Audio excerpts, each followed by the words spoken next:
Good morning and thank you for your great introduction.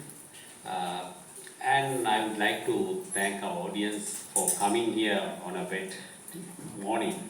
Although we say very good morning, it's a very wet morning with heavy rain because of the depression of Bay of Bengal.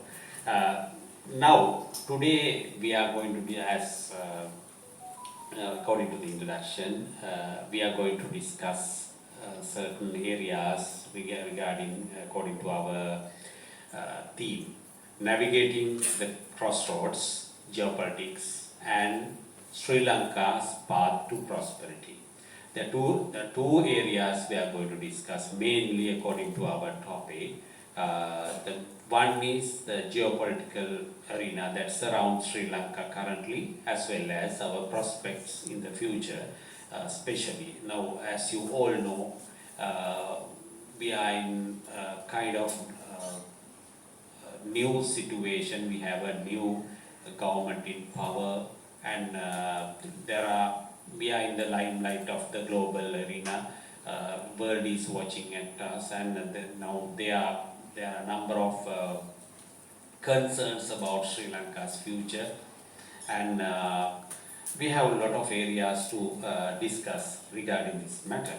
So, as we know, we have a very expert panel. I am going to introduce them. Before that, now I have to little bit elaborate more on, according to our agenda, I have to little bit elaborate more on our topic regarding the geopolitics and our prospects of growth in the future.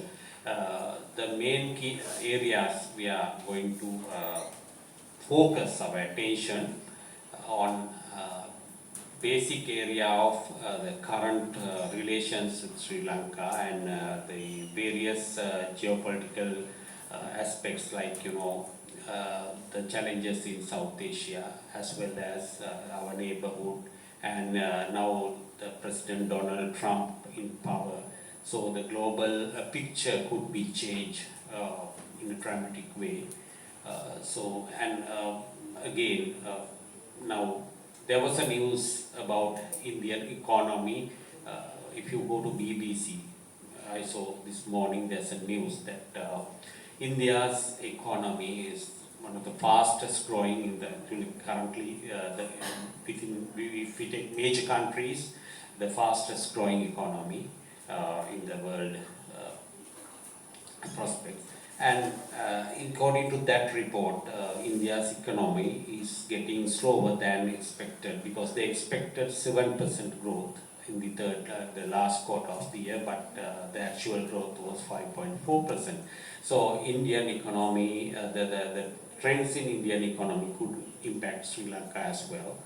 So likewise, there are key challenges, the global political challenges, as well as the economic and other challenges, as we are still in the framework of IMF, EFF, and there are a number of concerns that the new government's way of dealing with the IMF and other key institutions, global institutions. So we have a lot of things to discuss regarding these things.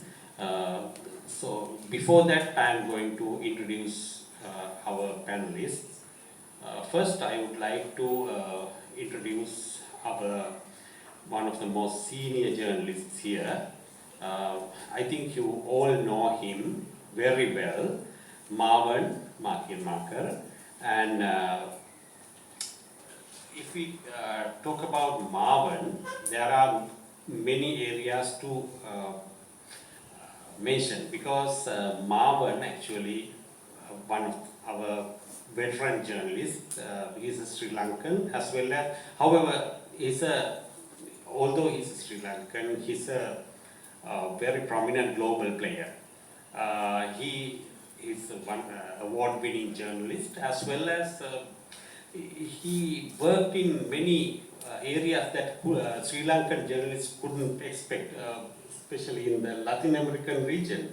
as well as in the Southeast Asian region, Southeast Asian region, and he did a lot of work on Thailand military coup and other stories, as well as some interesting stories in Latin America while he based in Mexico. So we have Mark in here, and he's going to give us a very experience account on on our topic as well as the current geopolitical challenges. Then we have Nilanthan. Nilanthan, actually I know him very well because both of us were at the BCIS, Bandanayaka Center for International Studies. And Nilanthan currently work with he's the executive director of CLASS, Center for Law and Security Studies, and teaches geopolitics at the National Defence College.